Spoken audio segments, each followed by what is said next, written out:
Assalamualaikum teman-teman, balik lagi dengan aku Estu dalam segmen Kalian tahu gak sih?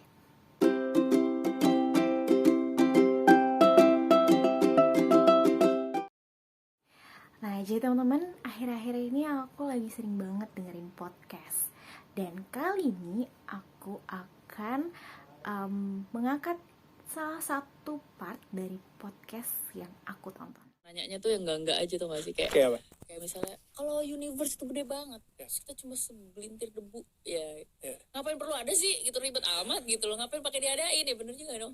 Kalau nanti mau kiamat juga, repot amat pakai ada gitu loh, gue dengan drama hidup gue. Ya itu pesimis banget sih. Gak usah ada aja sekalian gitu. Saya boleh gak saya nanya sama Tuhan gitu, kayak gitu, pertanyaan filosofis banget. Nah, kalian mungkin juga pernah ya punya pemikiran yang nyeleneh gitu. Dan menurut aku itu suatu hal yang wajar, karena kan kita diciptakan mempunyai akal, dan pemikiran itu pun datang atas izin Allah. Hal ini pun terjadi pada Nabi kita, Nabi Ibrahim alaihissalam, dimana di tengah kepercayaan masyarakat menyembah berhala, muncul pemikiran di dalam benaknya Nabi Ibrahim, kenapa sih kita harus menyembah patung yang kita buat sendiri gitu. Dan tentu saja pemikiran itu ditentang oleh masyarakat sekitar dan terutama ayahnya. Nah, tapi tidak sampai di situ. Nabi Ibrahim kemudian mencari kebenarannya, dan itu adalah awal mula perjalanan spiritual Nabi Ibrahim menemukan Tuhannya hingga ia menjadi sang kekasih Tuhan. Nah, dan hal tersebut mungkin juga terjadi kepada kita. Tinggal bagaimana kita menanggapinya. Ketika kita berpikir, Allah pasti akan menunjukkan jalannya kepada kita, insya Allah. Nah, dalam video kali ini kita akan mencoba membahas tentang pertanyaan yang diajukan oleh Mbak Dian Sastro. Stop dulu. Ini anti klimaks banget. Sampai hari ini dia masih belum kasih tahu gue jawabannya, dan dia lupa juga gitu. Tapi ini pertanyaannya, kalau alam semesta itu gede banget dan manusia itu hanya segelintir debu, kenapa kita itu harus ada? Kalau pada akhirnya toh akan kiamat juga. Nah, gue pengen tahu kalau misalnya menurut kalian yang lagi nonton, jawabannya apa? Tolong dong tulis di kolom komentar. Nah, mungkin kalian juga penasaran apa sih jawaban dari pertanyaan ini? Yuk kita cari tahu. Oke, sebelum kita masuk ke pertanyaan inti, kita akan mulai dengan pertanyaan-pertanyaan dasar terlebih dahulu. Dan kalian boleh banget untuk mempause video ini untuk sekedar menjawab pertanyaan yang aku ajukan. Mungkin kalian juga pernah dengar jawaban dari pertanyaan ini. Nah, jawabannya aku ambil dari salah satu buku yang paling valid di dunia ini.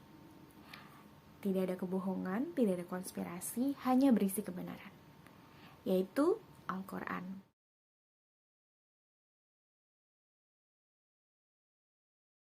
Nah, sama seperti pada penciptaan makhluk Allah lainnya, tujuan diciptakannya manusia adalah untuk beribadah kepada Allah, which is untuk mematuhi perintahnya dan menjauhi larangannya.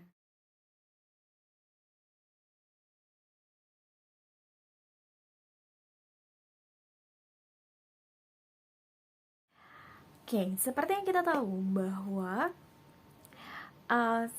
sebelum Allah menciptakan jin dan manusia, Allah telah lebih dahulu menciptakan malaikat. Dan malaikat ini adalah makhluk yang paling taat, dimana ketika Allah memerintahkan seluruh makhluknya untuk sujud kepada manusia, malaikat ini adalah termasuk makhluk Allah yang sujud kepada manusia. Padahal malaikat ini tahu betul bahwa manusia itu adalah makhluk yang akan membuat kerusakan. makhluk yang akan membuat pertumpahan darah. Tetapi ketika Allah memerintahkan mereka untuk sujud, mereka termasuk yang sujud. Mau tidak mau, suka tidak suka, mereka mematuhi perintah Allah. Jadi di sini malaikat tidak memiliki kebebasan dalam beribadah. Ketika Allah memerintahkan, mereka akan selalu taat. Mau tidak mau, suka tidak suka. Nah, berbeda halnya dengan jin. Ketika Allah memerintahkan mereka untuk sujud kepada manusia, ada sebagian golongan jin yang tidak mau sujud. Kenapa? Karena Allah memberikan kebebasan dalam beribadah kepada golongan jin. Jadi, jin itu boleh taat atau boleh tidak taat terhadap perintah-perintah Allah. Nah, begitu juga dengan manusia. Manusia termasuk yang diberikan kebebasan dalam beribadah. Gitu. Manusia boleh taat atau boleh tidak taat terhadap perintah-perintah Allah.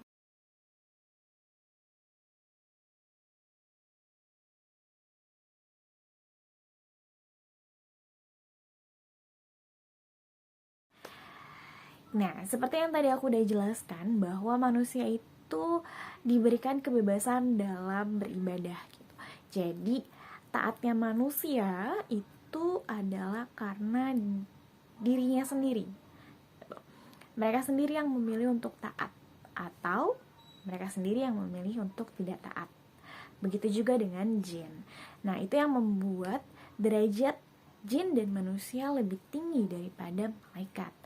Nah, yang membuat manusia lebih sempurna dibandingkan jin adalah karena jin itu terlahir dalam keadaan beriman. Jadi, jin itu sudah tahu betul siapa Tuhannya, siapa penciptanya, dan sudah tahu betul kepada siapa dia harus beribadah. Sedangkan manusia itu dibuat seolah-olah tidak mengetahui siapa Tuhannya. Dibuat seolah-olah tidak mengetahui siapa penciptanya. Sehingga manusia memiliki kebebasan dalam beriman. Mereka boleh beriman kepada Allah atau mereka boleh memilih tidak beriman kepada Allah. Dan itu yang membuat manusia lebih tinggi derajatnya dibandingkan jin. Nah, kalau kita analogikan seperti ini misalnya, jin, manusia, dan malaikat ini akan menghadapi ujian. Nah, golongan malaikat ini adalah mereka-mereka yang tahu betul soalnya seperti apa dan tahu betul jawaban yang betulnya seperti apa. Kemudian jin adalah golongan yang mereka tahu soalnya seperti apa, bahkan tahu juga jawabannya seperti apa, tapi mereka boleh mengisi jawaban yang betul atau tidak. Nah, sedangkan manusia ini adalah golongan yang tidak tahu soalnya seperti apa, bahkan jawabannya seperti apa yang betulnya, tapi mereka tetap diberikan kisi-kisi gitu, sehingga mereka bisa mengerjakan soal dengan benar gitu.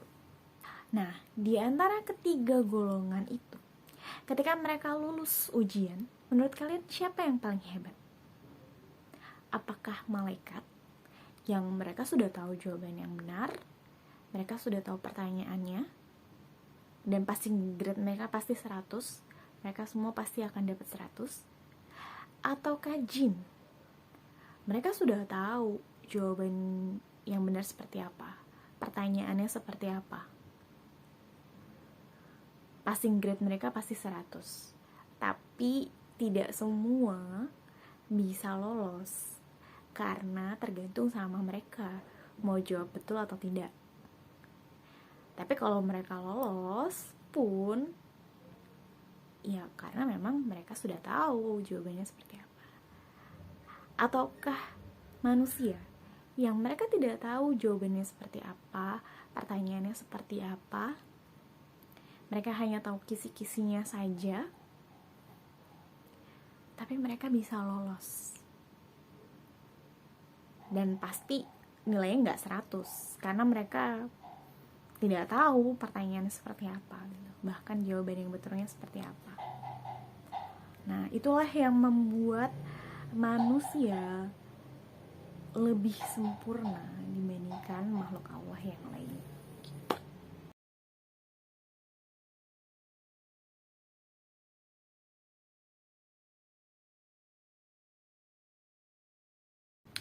Nah, jadi pada awal Allah menciptakan ruh manusia, manusia ini tahu betul siapa Tuhannya, siapa yang menciptakannya, siapa yang menciptakan alam semesta ini.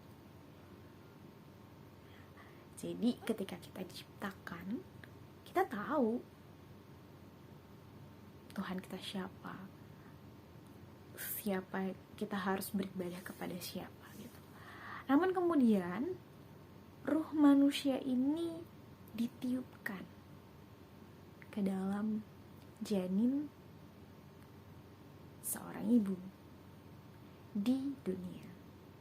Nah, pada saat itulah ingatan kita tentang Tuhan, ingatan kita tentang pencipta kita itu dihilangkan. Sehingga kita terlahir dalam keadaan fitri. Kemudian orang tua kita lah yang membuat kita menjadi Majusi, Nasrani, Yahudi, Islam. Hingga akhirnya kita bisa berpikir dengan sempurna dan kita bisa menentukan pilihan kita sendiri dengan dibekali oleh akal pikiran kita gitu. Kita bisa berpikir mana yang harus kita ambil, mana kepercayaan apa yang harus kita ambil. Nah, itu kemudian nanti akan kita pertanggungjawabkan gitu. Nah, itu semua terjadi di dunia.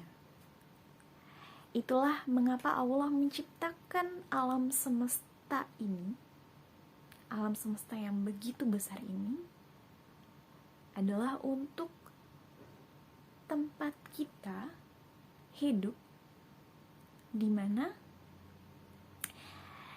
kita bisa mendapatkan kebebasan dalam beriman. Jadi kita terlahir dalam keadaan fitri, dan kemudian kita berpikir dan kita menentukan kita mau beriman kepada siapa. Sampai akhirnya waktu kita di dunia habis, dan apa yang kita lakukan di dunia itu dimintai pertanggungjawabannya. Nah, karena memang sifat dunia ini yang sementara gitu, jadi Allah pun sudah mempersiapkan bagaimana skenario kehancuran dunia. Tinggal bagaimana kita mempersiapkan diri kita ketika kita meninggalkan dunia. Nah, sampai sini dulu perjumpaan kita. Semoga apa yang aku sampaikan bisa bermanfaat buat kalian, dan semoga Allah selalu menunjukkan jalannya kepada kita. Apa yang baik itu datangnya dari Allah, dan apa yang buruk mungkin itu datangnya dari saya. Terima kasih sudah menonton. Assalamualaikum.